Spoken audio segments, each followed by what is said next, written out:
Elle fait partie du Prime Access actuel et elle a subi une refonte assez intéressante de ses compétences il y a quelques mois de cela. Nous allons bien sûr parler de la Warframe Sarein. Alors, quelles sont ses compétences? Comment les modes influent-ils exactement? Quels sont les petits trucs et astuces à connaître à son sujet? Nous allons voir ça dans cette vidéo. C'est parti!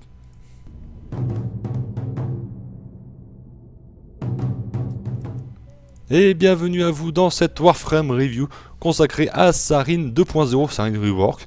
Voilà, donc j'attendais un petit peu avant de sortir cette vidéo, pour la simple et bonne raison que j'attendais la version Prime qui était annoncée déjà depuis des mois et des mois et des mois. Donc voilà, toutes les conditions sont réunies et nous voici. Donc dans un premier temps, la description générale, Sarein Prime, les statistiques, comment on les obtient, autant la version normale que la version Prime, le passif, les polarités de la Warframe. Tout ça c'est dans la première partie. Ensuite nous verrons la customisation, c'est-à-dire les tenues, les casques alternatifs, comment les couleurs sont exactement appliquées sur la Warframe notamment. Ensuite une très grosse partie, une très longue partie plutôt sur le détail des compétences et des modes d'augmentation. On va détailler parce que les descriptions in-game sont vraiment très courtes et il y a vraiment des petits points de détail vraiment très importants et qui ont besoin justement d'être pris en compte lorsque vous buildez votre Warframe. Donc nous verrons ça. Ensuite le récap des influences, ça c'est une seule vue avec l'ensemble des compétences et les modes les plus importants pour chaque compétence. Vous pourrez voir les modes donc les plus importants pour la Warframe. La partie arcanisation et focus. Petite nouveauté de cette vidéo là, je vais traiter des deux aspects à la fois arcane et focus. Ce sont deux aspects qui sont interchangeables entre les Warframes. Vous pouvez décider de mettre un arcane sur tel ou tel Warframe ou de changer de focus en cours de route. Donc on va voir lesquels sont les plus appropriés, enfin lesquels sont plus intéressants pour Sarein plutôt que des autres. Et puis on terminera comme d'habitude par 3 builds, un build débutant, un build expert et un build à thème pour un petit peu changer des habitudes, puis vous proposer une alternative voilà, pour jouer Sarein. Donc bien sûr ce ne sont que des propositions de build, le meilleur build c'est celui que vous allez faire vous-même, que vous allez adapter à votre gameplay. Comme d'habitude dans la description vous trouverez le sommaire ainsi que les repères temporels pour arriver à la partie qui vous intéresse le plus. Mais je vous conseille, comme d'habitude, si vous souhaitez découvrir, redécouvrir ou être incollable sur la Warframe Sarein, de suivre la totalité de cette vidéo. Et nous allons commencer par la description générale de Sarein. Sarein c'est 125 de vitalité, au-dessus de la moyenne quand même. 100 d'énergie c'est pas mal, mais peut mieux faire. 175 d'armure, 100 de bouclier.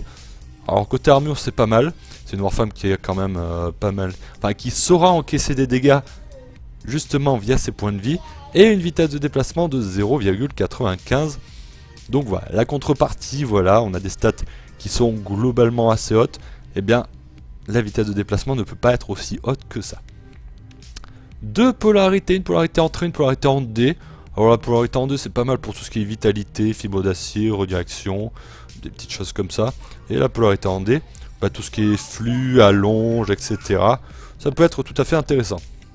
La polarité d'aura en D, intéressant pour rajeunissement et physique. Ça tombe bien, on a une Warframe qui a plutôt beaucoup de vitalité. Donc physique remontera vos points de vie. Rajeunissement vous donnera une régène de points de vie par seconde permanente. Donc tout bénef, j'ai envie de dire, pour la polarité d'aura. Vous pouvez avoir Sarein, les différentes parties de Sarein, casque, système et châssis sur Kela de Tame, c'est situé sur Senna. C'est la mission qui s'appelle Mero, c'est le boss qui est sur Senna tout simplement. Alors c'est pas du tout la planète que vous allez débloquer en premier, ni en second, ni en troisième. C'est un petit peu plus loin, donc pas forcément très accessible pour les jeunes joueurs. Mais vraiment, la première recommandation, si vous n'avez pas forcément débloqué toutes les planètes, dont Sedna, vous demandez là actuellement qu'est-ce que c'est que Sedna, débloquer. C'est vraiment la première chose la plus importante, vous verrez toutes les alertes et vous pourrez avoir tous les boss et farmer éventuellement toutes les Warframes de base, tout simplement. Le passif de Sarine, c'est plus 25% de durée sur tous les statuts. Voilà pourquoi c'est au pluriel. Que ce soit toxine, virale, radiation, corrosif. Ça va durer plus 25% plus de temps sur tous les effets de statut. Le gel durera plus longtemps, le feu durera plus longtemps à 25% près. Alors c'est pas énormissime, c'est pas ça qui va faire que votre ennemi va brûler pendant une minute, hein. Mais voilà, c'est le petit passif supplémentaire à la Warframe. La version Prime. Alors qu'est-ce que ça change exactement ça, une Prime? Eh bien il y a des petits changements assez intéressants. Le premier sur l'énergie. 200 d'énergie de base, lorsque vous montez au niveau 30, on a 300 d'énergie. Ah, alors 300 d'énergie sans flux au niveau 30, c'est une des Warframes sur lesquelles, si vous l'utilisez plutôt côté économie, vous pouvez vous passer de mettre un flux en fait, tout simplement. Avec même sans économie, vous pourrez claquer 3 ultis sans avoir de flux, tout simplement. Ce qui est vraiment pas mal, ce qui est vraiment à noter quand même, hein. Une armure un petit peu plus élevée à 255, c'est toujours très appréciable. Et puis par-dessus tout, on a quand même une vitesse de déplacement de 1,0. Donc, on a un petit peu le beurre et l'argent du beurre. On a une Warframe avec pas mal de PV, pas mal d'énergie, plus d'armure encore, et qui est plus rapide. Donc vraiment tout bénef pour Sarine Prime. Les polarités, on a une polarité en V supplémentaire, ce qui est utile pour bien des choses. Pour de la puissance, pour de la durée, bref, que des bons trucs. La polarité d'aura, c'est toujours la même, et vous pourrez avoir les différentes parties de Sarine Prime aux emplacements suivants. Le schéma est en T3 ou en T4 extermination.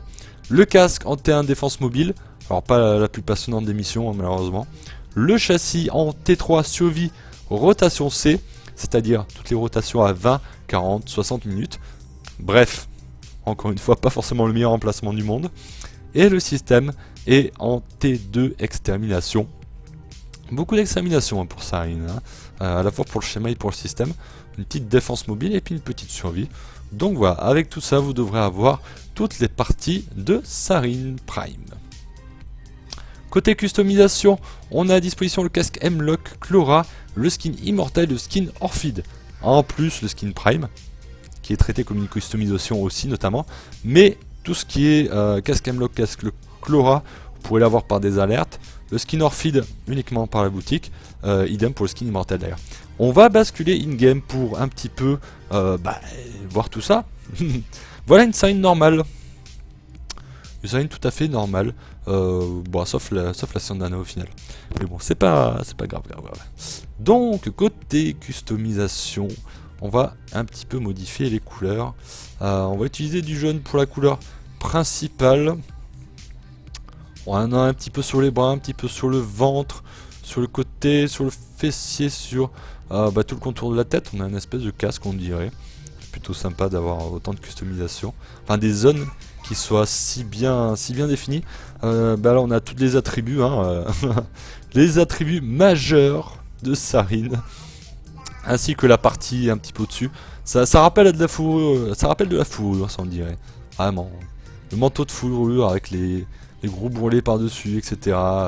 Les gros bourrelets de fourrure, etc. Non mais... pensez à quoi avec des bourrelets 1. Donc voilà, couleur tertiaire, je l'ai mis en bleu.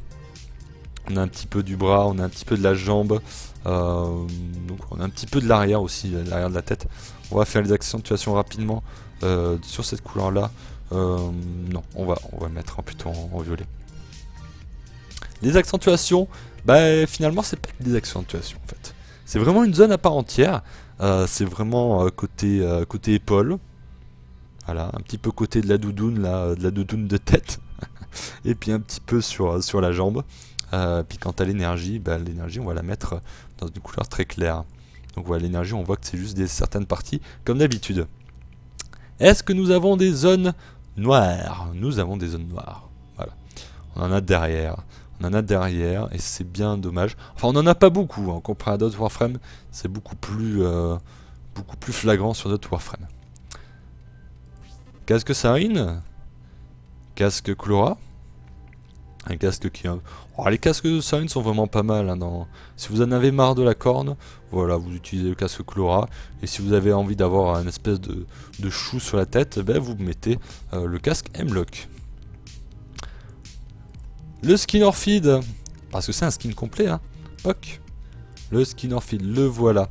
Alors lui, il a encore plus de zones noires. Enfin, zone noire, c'est plutôt zone gris foncé dans ce cas-là. Vous le voyez, tout ce qui est en gris n'est pas customisable, tout simplement. Sinon, on aurait déjà eu une couleur pétante à l'écran, tout simplement. Donc on en a quelques zones de plus, un petit peu par-ci, un petit peu par-là. Donc voilà. Mais bon, c'est vraiment un des skins les plus réussis pour le moment. Skin Orphid, vraiment très beau. Donc voilà pour la customisation côté Sarine. Alors côté Sarine Prime. Alors il y a beaucoup de gens qui se sont donné le mot genre what the fuck, c'est quoi ce bordel. Mais au final elle a quand même un style vraiment assez particulier. Là on a une Sarine Prime dans ses couleurs de base, dans son skin de base. Et rien de plus qui a été rajouté. Hein. Tel quel. Alors un des points qui m'a un petit peu intéressé, je vais vraiment parler personnellement, et là c'est juste une affaire de goût, c'est les cheveux en fait. Ouais, Sarine a des cheveux. Première Warframe qui a vraiment des cheveux au vent. J'ai trouvé ça plutôt sympa, et j'ai trouvé ça plutôt intéressant de garder Sarine avec des couleurs plutôt claires en fait. Tout simplement. Voilà. Alors on perd un petit peu de doudoune, c'est un petit peu moins présent. On a énormément de chevelure en plus. Donc voilà, et puis sinon il n'y a pas... C'est vrai qu'il n'y a pas forcément de différence hyper flagrante avec Sarine normale. Mais bon voilà, là, voilà. Sarine Prime, c'est pour les cheveux, tout simplement. Donc voilà. Sinon les zones sont à peu près pareilles. Côté couleur, on va pas trop s'éterniser là-dessus, on va repartir directement in-game. Pas in-game, on est déjà in-game. C'est notre présentation. Et nous allons continuer avec les compétences. La compétence numéro 1 s'appelle Sport. Ça va faire apparaître 3 sports sur votre cible ennemie. Toujours. Les sports vont infliger 22 dégâts de type viral par seconde pendant 12 secondes. Vous pouvez caster ça à une distance de 60 mètres et ça a une portée de diffusion de 16 mètres. On va un petit peu expliquer ça plus tard, la notion de diffusion. Avant toute chose, le rework, il a consisté en quoi? Tout simplement à donner une utilité aux compétences les unes avec les autres. Ça veut dire que la compétence numéro 1 va avoir une utilité pour la compétence numéro 2, pour la compétence numéro 3 et pour la compétence ultime, la 4ème compétence. Donc, avec la compétence numéro 2, la mue, vous pourrez caster les sports dessus et ça coûtera 2 fois moins cher. Tout simplement. Au lieu de coûter 25, ça coûtera 12,5. Tout simplement. Pour la compétence numéro 3, exploser des sports à l'aide de la compétence numéro 3 vous permettra de regagner 2 d'énergie par sport explosé. Petite synergie. On verra un petit peu plus tard la synergie avec la compétence ultime, parce qu'il y en a une petite. Donc c'est un petit peu ça, un petit peu le jeu de Sarine à l'heure actuelle. C'est les compétences qui dépendent les unes des autres, etc. Et chaque compétence a vraiment une utilité. Avant, la Sarine était jouée, on sautait dans une salle, on faisait un ulti, et on continuait. Il n'y avait strictement aucun gameplay. Alors je sais pas si beaucoup étaient conscients qu'il y avait une compétence 3, ou même une compétence 1. Voilà, c'était les 2 compétences oubliées. La mue, ça je pense que quelques-uns ont su ce que c'était. Mais bon voilà, avant c'était vraiment des compétences oubliées. Alors, on va s'attaquer à la notion de diffusion. Parce que ces sports-là, elles vont pas rester immobiles bien longtemps. Lorsque vous allez tirer sur une spore, lorsque vous allez infliger un dégât, alors un dégât unique ou un dégât de zone.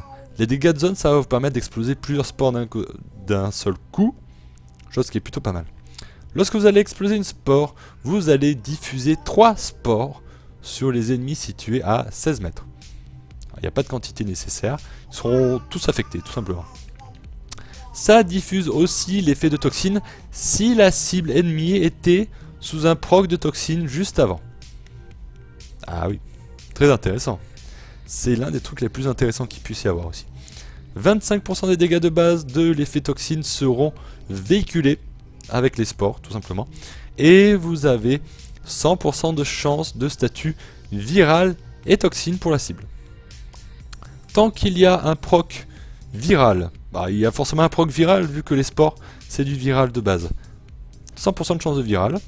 Si vous avez un effet toxine qui a été rajouté sur l'ennemi, eh bien vous allez véhiculer tout simplement 100% de chance de viral et de toxine sur tous les ennemis situés dans 16 mètres. C'est vraiment un truc de ouf. Pour rappel, l'effet de statut viral, ça divise par 2 les points de vie. Et l'effet de toxine, ça fait des dégâts dans le temps, tout simplement. Alors, vous allez me dire, mais si l'ennemi possède 2, 3, 4... allez, on lui a fait proc 5 fois l'effet de toxine. Comment ça se passe? Eh bien, ça va prendre en compte en fait les procs multiples. Tout simplement, ça va multiplier par 5 les dégâts de base de l'effet toxine en fait, tout simplement. Vous avez 5 dots, bah, ça sera 5 fois 25% des dégâts de base qui ont servi en fait à faire proc cet effet de toxine sur l'ennemi de base, tout simplement. Il faut savoir qu'une seule spore transfère la toxine, tout simplement. Si vous en explosez une autre, et qu'il y avait déjà des effets de toxine dessus, qui ont déjà été transférés aux ennemis aux environs, eh bien il n'y en aura pas de plus. C'est-à-dire qu'il n'y aura pas encore... les ennemis qui seront dans les environs ne vont pas resubir encore une fois les 10 effets de toxine qu'il y avait sur l'ennemi de base, tout simplement. Il va falloir faire des nouveaux procs de toxine sur l'ennemi avant d'éclater une autre spore. Résumé des choses, comment ça fonctionne? Eh bien tout simplement, vous allez essayer de faire en sorte d'avoir à la fois du viral et de la toxine sur l'ennemi. Le viral, pas de souci, ce sont les spores. La toxine, bah là il va falloir modder une arme en statut et en toxine. Alors il y en a quand même un sacré paquet là-dessus. Et vous allez faire en sorte d'infliger des procs de toxine, puis d'éclater une spore, puis de réinfliger des dégâts de toxine sur la cible, d'exploser une deuxième spore, et ainsi de suite. Avec ça, tous les ennemis qui sont en portée, enfin dans la portée, eh bien, ils vont subir énormément de dots. Énormément, c'est tellement que le jeu n'affiche plus tous les dots en fait. Lorsqu'il y en a trop à l'écran, il les fait disparaître en moins d'un quart de seconde, quoi. C'est assez impressionnant. Donc je vous conseille vraiment cette mécanique là. J'ai envie de dire, c'est gratuit. Vous avez tous les ennemis qui sont situés à portée seront sous effet. Alors que si vous deviez le faire avec votre fusil, il va falloir tirer sur le premier, le second, etc. Donc voilà pourquoi cette compétence elle est vraiment ultra puissante. C'est affecté par la puissance, la durée et la portée. Au plus vous mettrez de puissance, au plus vous ferez de dégâts. Alors le nombre de spores ça ne change pas, hein. Le nombre de spores est fixe. Ne cherchez pas à l'augmenter par la puissance, ça ne marche pas. La durée, bah, tout simplement, ça affecte les 12 secondes de durée d'effet des spores. Et la portée de cast et la portée de diffusion. Tout simplement. En améliorant la portée, vous pourrez sans problème dépasser les 30 mètres. Alors affecter tous les ennemis qui sont dans 30 mètres, c'est vraiment très bon. Donc voilà pour cette compétence là. Il y a un mode augmente qui fait vraiment tout autre chose. Mais vraiment tout autre chose. Hein. C'est un buff de toxine sur les alliés. Voilà, plus 100% de dégâts de type toxine sur 40 secondes sur vos alliés. Il va falloir tout simplement viser et caster directement. Alors c'est plutôt pas mal parce que ça marche assez bien. Comme il n'y a pas de temps de trajet, ça va encore mieux. Donc voilà, vous verrez donc sur votre ATH. Que... Alors si vous avez bien sûr la liste des joueurs. Si vous n'avez pas la liste des joueurs, faites-le de suite, c'est le truc le plus utile qu'il puisse y avoir. Vous verrez le temps en secondes, vous le voyez à côté des barres de vie de chacun. Vous verrez combien de temps il vous reste. Alors moi dans mon cas, j'avais boosté un petit peu plus la durée, donc je n'ai pas 40 secondes, j'ai un petit peu plus de temps. C'est affecté par la puissance et par la durée. Le maximum de puissance à l'heure actuelle c'est 299%, donc vous rajoutez 299% de dégâts à vos pouvoirs, enfin au pouvoir des autres de Warframe, enfin pouvoir de Warframe des autres et de leurs armes. Alors ça, ne me demandez pas en commentaire dans l'instant, j'ai préparé une autre vidéo qui explique exactement comment ça fonctionne, pourquoi c'est intéressant, pourquoi ça ne serait pas intéressant dans certains cas. Bref, toute la mécanique des modes de buff, comme je l'appelle tel quel, sera expliqué ça dans une autre vidéo, pas de souci. La compétence numéro 2, Mu. Alors, vous allez laisser derrière vous la Mu, en fait. C'est votre seconde peau, votre ancienne peau qui reste derrière vous, qui va leurrer l'ennemi notamment. Les ennemis vont avoir plus intérêt à tirer sur la Mu qu'autre chose. Ça peut être intéressant d'un côté défensif, d'un côté fuite, mais aussi côté offensif. On va voir ça exactement pourquoi. La Mu possède un certain nombre de points de vie et de bouclier. 400 de bouclier, 500 points de vie. Elle dure 40 secondes, mais elle peut durer moins longtemps si elle prend bien sûr trop de dégâts, trop pour sa valeur de bouclier ou de points de vie. Ça explose lorsqu'il n'y a plus de points de vie, ou lorsque le temps est terminé, bien entendu, ou si vous recastez, on verra ça un petit peu après. 400 de dégâts de type toxine avec 100% de chance de statut. Encore une fois, 100% de chance de statut toxine dans un rayon de 10 mètres. Voilà pour les stats de base. Ça retire les effets de statut. Voilà pourquoi j'ai mis auto-nettoyage. La Mu, si vous avez du tranchant, si vous avez du feu, si vous avez de l'électrique par exemple, vous utilisez la Mu, vous faites disparaître justement ces effets de statut négatifs que vous avez sur vous. Vous n'avez pas forcément à attendre la fin justement du dot. Parce que c'est vrai qu'au bout d'un moment, parfois, le dot peut être assez violent quand même. Une seule Mu active à la fois. Si vous recastez, vous faites exploser la précédente. Simplement. Ça peut être utile pour faire volontairement des dégâts. Oui, ça peut être utile pour ça. Ça peut recevoir les spores, on l'a dit juste avant sur la compétence numéro 1. Ça coûtera d'ailleurs moitié moins pour les spores d'ailleurs d'être casté directement sur la Mu, et ça ne va pas faire de dégâts tout simplement. Ça ne va pas faire de dégâts sur la Mu, ça ne va pas la faire disparaître plus vite d'ailleurs. Ça explose les spores à l'explosion de la Mu, mais bien sûr hein, ça va pas. Les spores ne vont pas rester en lévitation alors qu'il n'y a pas la Mu, non pas du tout. Ça explose en même temps que la Mu, ça peut être pas mal aussi pour déclencher volontairement l'explosion justement des spores. C'est affecté par la puissance, la durée et la portée. Alors si je m'en souviens bien, la puissance c'est pour les dégâts, mais aussi notamment pour les points de vie, je crois de mémoire si je me trompe pas, concernant votre Mu. La durée, vous avez 40 secondes de Mu. Alors après, intéressant ou pas, votre Mu aura plutôt tendance soit à être explosé par les ennemis, soit parce que vous l'aurez recasté. Donc je ne suis pas certain que booster la durée juste pour la Mu soit vraiment très intéressant. La portée, on a un 10 mètres de rayon, donc ça boostera justement les 10 mètres d'explosion de la Mu. Voilà. Le mode augmentation Mu régénérante, ça vous donnera 50 PV par seconde pendant 10 secondes si la Mu est présente. On va caster la Mu, elle va disparaître, on n'a pas de régénération, c'est normal. Si la Mu n'est pas présente, vous n'avez pas de régénération de points de vie. La Mu est présente, vous remarquez, on récupère des points de vie.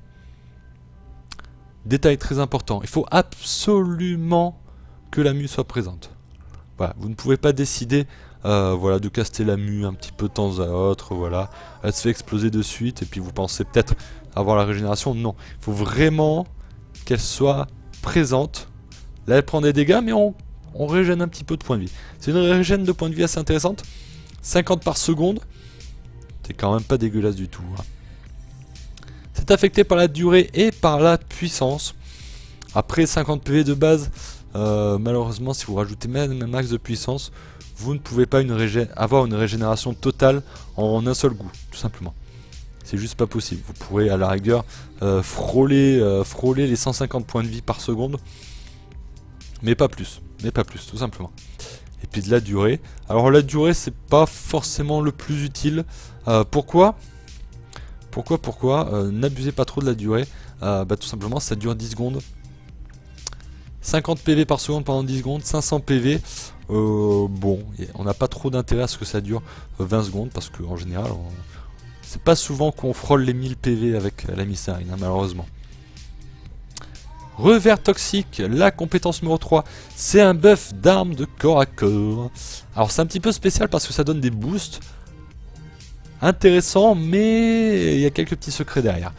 30% des dégâts totaux de l'arme convertis en dégâts toxines avec 100% de dégâts, 100% de chance de statut, pardon. Votre arme fait 1000 de dégâts et bien va faire 300 de dégâts de plus en toxine. Alors que en général les modes que vous placez sur votre arme, ça booste les dégâts de base de votre arme. Là ça booste à la fin les dégâts au total. Donc c'est un boost plutôt énorme. 30%, vous allez dire, ah, 30% c'est nul. En fait 30% c'est après votre point de pression, après vos modes élémentaires, etc. Après vos modes critiques, tout simplement. C'est après tout ça. Ça dure 20 secondes et ça vous donne 40% de blocage additionnel. C'est pas multiplicatif, c'est additionnel. Alors, point de détail très très important, ça ne se combine pas avec un élément. Si sur votre arme de mêlée vous avez mis du gel, que vous rajoutez avec revers toxique de la toxine, est-ce que vous pouvez espérer du viral? Non. C'est vraiment deux choses vraiment séparées, tout simplement. Vous pourrez avoir un proc soit de gel, soit de toxine, enfin surtout de la toxine systématiquement, pour aussi avoir du proc de gel. Le maximum de blocage en théorie était à 90%. J'ai passé pas mal de temps dans le simulacre et je suis tombé pas mal de fois sur une valeur un petit peu plus intéressante, un petit peu plus élevée que théoriquement, qui est de 94%. Alors est-ce que ça va être patché dans un avenir ou pas? C'est pas forcément le truc le plus OP de la mort. Quoique si quand même. Parce que quand même, si on vous inflige 1000 de dégâts, il n'en restera pas forcément beaucoup avec 94% qui passe en fait. Il n'en restera que 60. C'est pas beaucoup quand même, hein. Juste avec du blocage. Hein. Juste avec du blocage. Et pour information, si vous ne canalisez pas pendant votre blocage avec votre arme de mêlée, vous ne consommez pas d'énergie. Bon, vous prenez une petite partie. Vous prenez 6%. 6% des dégâts. Alors ça fonctionne. Bien sûr, j'ai fait mes tests avec les armes qui ont le plus de blocage de base. Dans mon cas, c'était le Nikana. Donc voilà. Plus d'énergie par sport explosé. Et il va falloir utiliser votre compétence. Revers toxique. Première chose. Vous allez caster les spores sur un ennemi. Vous allez l'attaquer au corps à corps. Première chose. Et vous allez régénérer 2 d'énergie à chaque fois que vous allez exploser une spore grâce au buff de revers toxique. Donc voilà. Alors, ça rentre en synergie d'ailleurs avec les spores. Parce que pour rappel, les spores sont capables de véhiculer la toxine. Et la toxine, dans ce cas-là, sachant que vous avez déjà plus 30% de vos dégâts totaux qui sont rajoutés en dégâts de toxine, c'est pas dégueulasse sur certaines armes. Attention. Donc voilà pour cette compétence qui est assez méconnue, mais pourtant vachement intéressante. Ne serait-ce que le côté offensif et le côté défensif, et puis le côté utilitaire, n'est pas si mal que ça au final. C'est affecté par la puissance et par la durée. Puissance, ça augmente les pourcentages de mémoire, les pourcentages de dégâts totaux qui sont rajoutés, pourcentage de blocage aussi. C'est affecté aussi par la durée, vous rajoutez de la durée, et bien ça va durer plus longtemps, tout simplement. Brume de contagion, c'est le mode d'augmentation pour le revers toxique. Qu'est-ce que ça fait? Qu'est-ce que ça fait exactement? Lorsque vous aurez votre buff revers toxique sur votre arme, vous allez attaquer au corps à corps, vous allez tuer des ennemis, ils vont lâcher un nuage toxique sur les cadavres en fait, tout simplement. Vous voyez l'espèce de fumée un petit peu noire, et ben c'est ça. Et ben c'est ça. 150 de dégâts de toxines par seconde sur un rayon de 2 mètres pendant 12 secondes. Voilà pour les petits détails chiffrés. C'est affecté par la puissance, la durée et la portée. Alors la portée, on a 2 mètres de base. N'espérez pas faire du 10 mètres de rayon, encore une fois. Donc voilà. Donc c'est pas forcément utile de booster. Attention si vous utilisez 3 d'esprit. Ça peut avoir un effet assez négatif aussi quand même. Donc voilà. C'est à la fois ne pas être boosté, à la fois ne pas être nerfé. Via les modes. Donc voilà. Que dire de plus? On va revoir encore une fois pour que vous soyez un petit peu conscient. Alors c'est dur de se rendre compte à quel point ça fait des dégâts. Vous allez en tuer un, vous allez en tuer deux, vous allez en tuer 3, 4, 5 ennemis. Vous allez avoir 5 nuages qui risquent d'être stackés au même endroit. Au bout d'un moment, ça va faire la différence. Ça va faire une grosse différence. Les ennemis vont tomber tout seuls déjà. Ça sera du DPS pour vous. Alors là, dans ce cas, j'ai pas bougé la puissance, mais en rajoutant un petit peu de puissance, vous pouvez arriver sans problème au-delà des 200 dégâts par seconde. Sans aucun problème. Vous pourrez d'ailleurs, même d'ailleurs 3 fois plus, hein, vous pouvez même frôler les 450 de dégâts, attention. Donc voilà pour ce mode d'augmente. On va continuer et terminer avec Miasme, la compétence ultime qui a été modifiée assez profondément. Donc 350 de dégâts par tic sur une portée de 15 mètres, un tic par seconde durant une durée de 3 secondes. Donc voilà, 3 fois 375, c'est pas si mal que ça dépasse le millier de dégâts. Pour une compétence ultime, c'est tout à fait raisonnable. Et c'est là qu'intervient un petit peu toutes les autres compétences. Il y a une synergie forte avec Sport, plus 100% de dégâts si la cible est sous viral. Première chose, sachant que les sports véhiculent naturellement du viral, pas de problème. Plus 100 de dégâts supplémentaires si la cible est sous toxine. Ah là ça déconne plus là. Là on gagne, on multiplie par 2 déjà. Enfin non, même par 3. On rajoute 200% de dégâts si vous avez du viral et du toxine à la fois. Et il est possible d'avoir des tics additionnels réduits possibles. Par exemple, si vous avez rajouté de la durée, que vous arrivez à 3,85 secondes, et bien vous allez avoir 85% du dernier tic en fait. Donc maintenant c'est...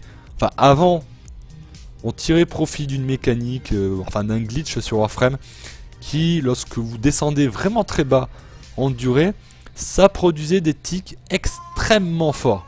Au point que ça pouvait one-shot des salles complètes quoi. Donc voilà pourquoi ça a été modifié. Alors pourquoi les joueurs n'aiment pas?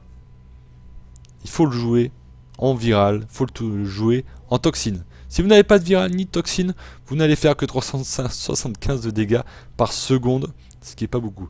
Si vous avez les 100% supplémentaires du viral, si vous avez les 100% supplémentaires de la toxine, et bien le 375, ça va se transformer en quelque chose d'assez élevé au final.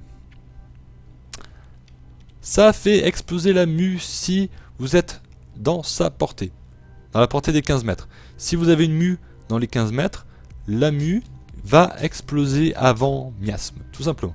Ça va faire des dégâts supplémentaires. Petite chose intéressante, vous avez placé des spores sur votre mue. Si vous avez placé des spores sur votre mue, vous allez diffuser les spores en premier, puis il va y avoir le miasme derrière. Tout simplement. Voilà pourquoi il est intéressant d'utiliser les autres compétences. La compétence numéro 3 est utile si vous utilisez une arme de corps à corps qui ne possède pas de toxine.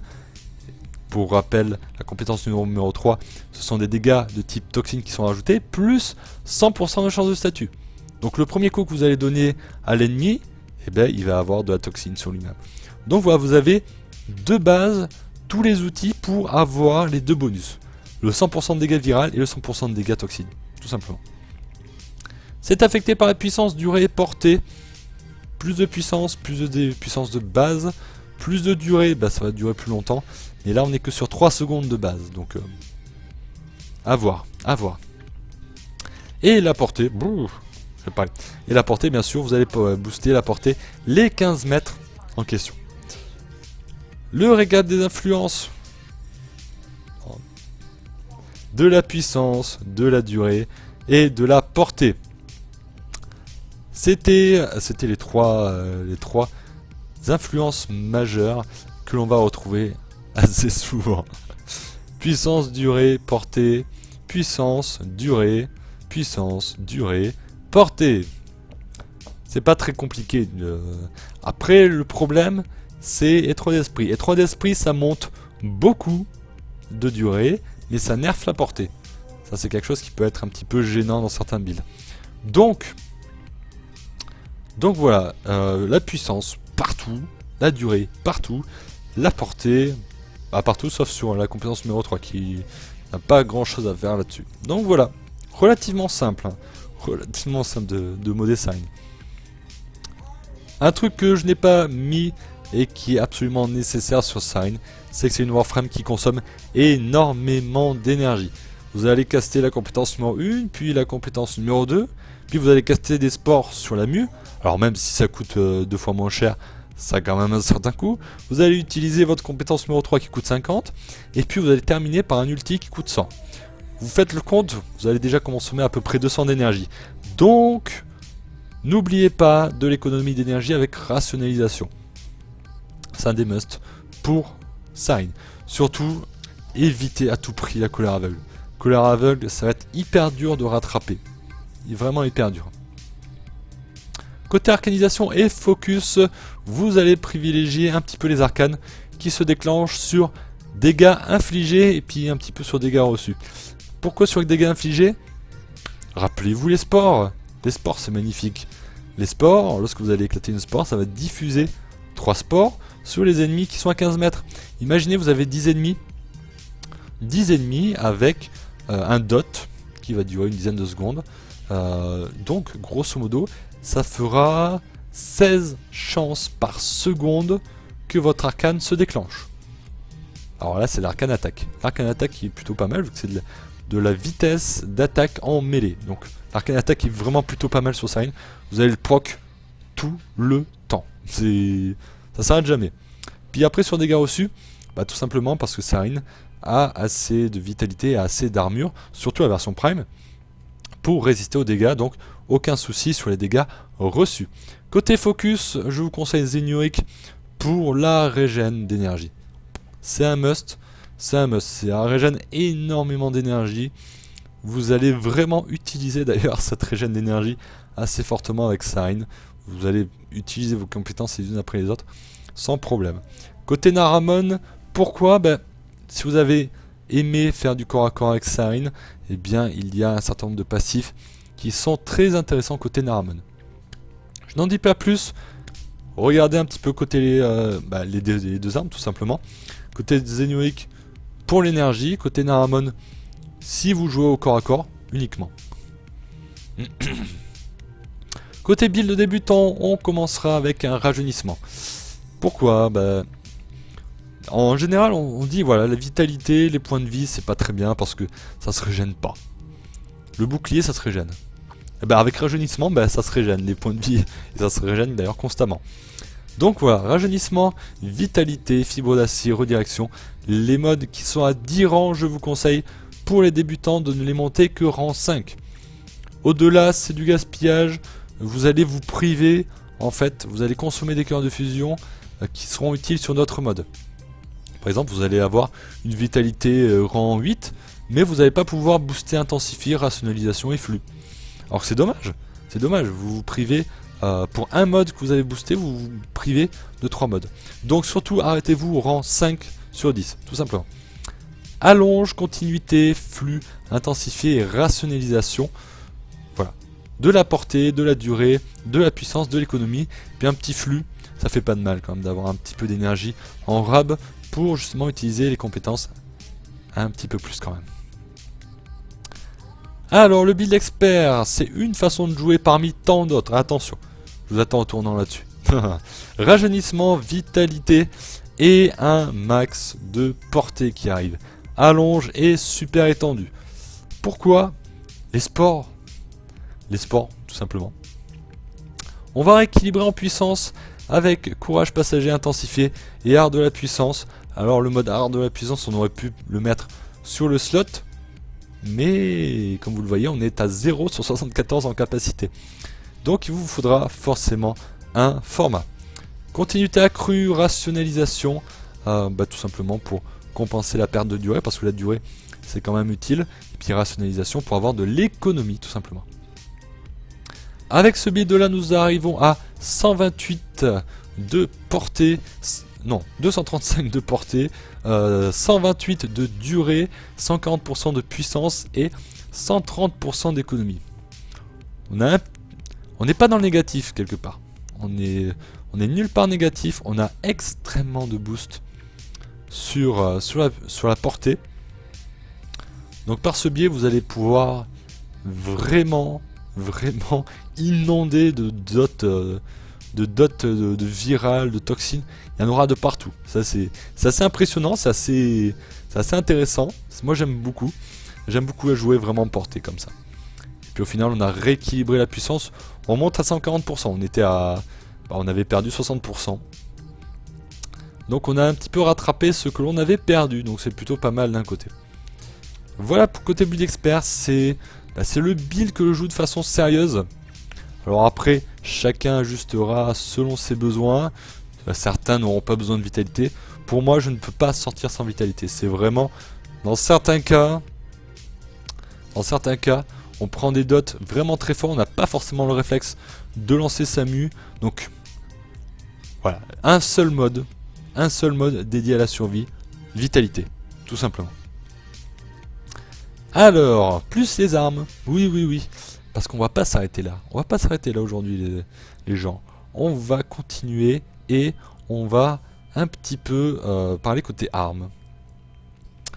Alors, il nous faut des armes qui soient capables d'infliger de la toxine longtemps, de façon très sûre. Et voilà. Vous l'avez à l'écran. C'est mon chouchou la Creed. C'est celui qui remplit sa mission le mieux au final. Pourquoi ? Il possède un mode qui s'appelle séquence toxique. Séquence toxique, ça permet d'avoir 200% de durée de statut.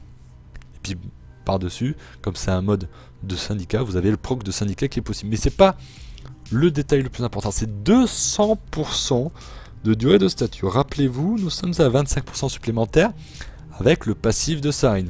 Donc tout bénef. Avec cette Acrine, nous sommes à 5 formats. Nous avons placé une Ueda, canon à diffusion, encore du multishot ici avec déluge mortel.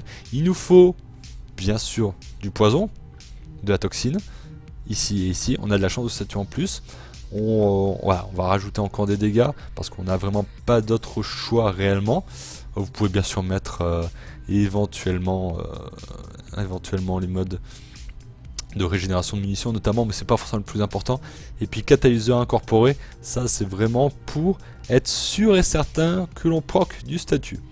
Ça vous donne 90% supplémentaire lorsque la visée est maintenue et pendant 9 secondes sur utilisation de pouvoir. Ça tombe bien, on va caster des sports à tout va, donc j'ai envie de dire, ça tombe très bien. Catalyseur incorporé, vous allez lancer des sports, vous allez directement tirer après en visant. Très important, il faut viser pour bénéficier des 90% de chances de statut liées à ce mode catalyseur incorporé. Alors, il existe d'autres armes. Alors, parmi les armes secondaires, j'avais repéré l'Akbonko Prime. Pourquoi ? Parce que c'est une arme qui est type fusil à pompe. C'est une arme qui est type fusil à pompe. Et vous le voyez ici, alors là j'ai un petit peu bourré côté multishot, côté 60% de statut, etc. Même catalyseur incorporé, mais on ne le voit pas. On était déjà à 99,4% de chance de statut. De base, on est à 35 de mémoire. Donc c'est une arme qui est capable d'infliger plutôt pas mal de statut. Mais le problème, c'est que, allez, passer les 20-25 mètres, ça commence à être très très dur d'utiliser cette arme-là. Donc je reste quand même sur la Creed. Parmi les armes principales à statut, nous avons le Bore Prime. Directement, Bore Prime. Lui, il va vous donner énormément de statut aussi. Alors, il va vous donner aussi des dégâts de base. Là, on est à 2138. Alors là, il faut encore que l'ennemi survive, bien sûr, pour qu'il puisse diffuser ses spores avec la toxine. Donc, ça, c'est vraiment à réserver dans des cas vraiment extrêmes. On est à 2100 de dégâts poison avec 84% de chance de statut. Là encore, on a le mode nano applicateur, c'est le mode 90% statut qui se déclenche sur utilisation de pouvoir. Donc, très important, c'est une arme qui est très bien, mais pour du endgame. Parce que ça, si vous faites ça sur un mob niveau 10, il va voler de suite. Hein. Il va même pas survivre. Qui c'est qu'il y avait d'autres? Alors pourtant j'en avais. Il y a d'autres armes qui ont des chances de statut plutôt intéressantes. Je vous conseille surtout, et par-dessus tout, c'est la Creed. Voilà, juste par son mode 200% de statut, de durée de statut, pardon. Nous allons continuer. Ben oui, la 18.5 est en train d'arriver en plus. Avec le build Atem, guerrière contagieuse, constituée d'un rajeunissement, vitalité et d'une fibre d'acier. Pourquoi ? Parce qu'on va être au corps à corps. Donc autant assurer ses arrières un petit peu, utiliser une fibre d'acier. Flux accru et rationalisation. On est sur Sarin Prime, on a déjà beaucoup d'énergie, mais on va être un petit peu explosé à certains Eximus qui vont vous drainer de l'énergie. Donc pour un petit peu contrecarrer un petit peu ce genre de choses, on va utiliser à la fois rationalisation et flux accru. Brume de contagion, on l'a vu à l'instant. Intensité, courage passager pour un petit peu monter la puissance. Et puis continuité accrue pour avoir un petit peu de durée. On est à 143% de durée, 100% de portée, 155% de puissance et 130% d'économie. Voilà. On utilise quand même beaucoup de modes qui ne donnent pas forcément de boost sur les pouvoirs, mais on a quand même un petit peu de puissance quand même pour alimenter Brume de contagion. Alors les points forts de ce build là, c'est la résistance.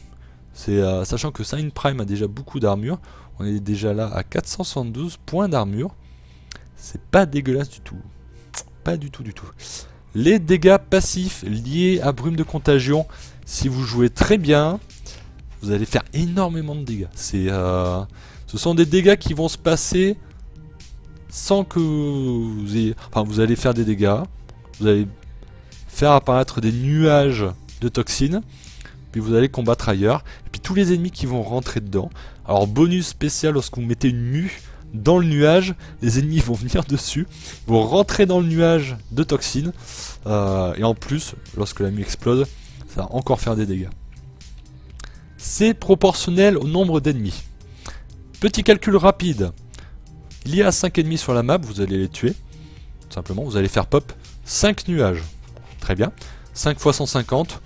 Ouais, vous allez être dans les 750. 750 de dégâts par seconde si tous les nuages sont un petit peu embriqués. Chose qui n'arrivera pas bien souvent. Par contre, s'il y en a une vingtaine d'ennemis, eh ben, ça sera 20 fois les 150 de dégâts. C'est pas pareil. Mais c'est pas pareil du tout. Donc, au plus d'ennemis vous allez tuer avec Brume de contagion, au plus vous allez avoir de nuages, au plus vous allez faire des dégâts de façon passive. Tout simplement.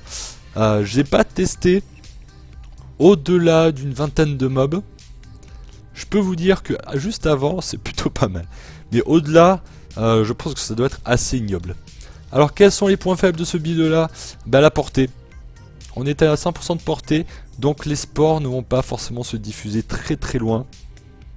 Tout simplement. Votre ulti n'ira pas forcément hyper loin, et votre mue, bah, elle explosera avec sa valeur de base, tout simplement. On n'a pas de boost particulier sur la portée, donc ça pêche un petit peu sur ces aspects-là. La durée de 143%, pour moi c'est encore faible. C'est vrai que j'aurais peut-être vu un petit peu plus de durée sur ce build là. Et nous allons parler ajustement d'ailleurs. Tout de suite, hein, autant le dire de suite. Côté ajustement, éventuellement passer sur de la portée. Un petit peu plus sur de la portée, un petit peu plus aussi sur de la durée. Ce sont deux points sur lesquels ça pêche un petit peu.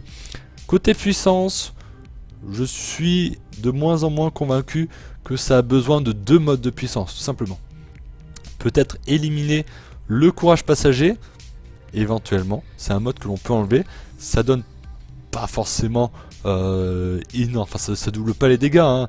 Le mode courage passager, ça ne double pas les dégâts de votre compétence, hein, quoi qu'il en soit. Donc vous pouvez faire sauter courage passager, vous récupérez un petit peu de durée, voire vous pouvez mettre une allonge à la place. Ça peut être un deal assez intéressant. Nous allons passer au gameplay. Le dernier gameplay record de la 18.4. On va placer notre mue, on va caster des spores dessus et on va combattre tout autour. Pas de soucis. Et là, tous les ennemis qui sont corps à corps, mais ils ont les procs de viral, ils ont les procs de toxines liés à la mue notamment, et liés à son arme, tout simplement. Comme d'habitude, vous voyez les petits nuages. Alors j'ai pris une couleur orange un petit peu. Alors ça se confond un petit peu avec certains nuages orange de certains infestés. Mais voilà, tout ce qui rentre subit des dégâts. Alors, dans ce style-là, c'est bien de combattre à des endroits un petit peu stratégiques.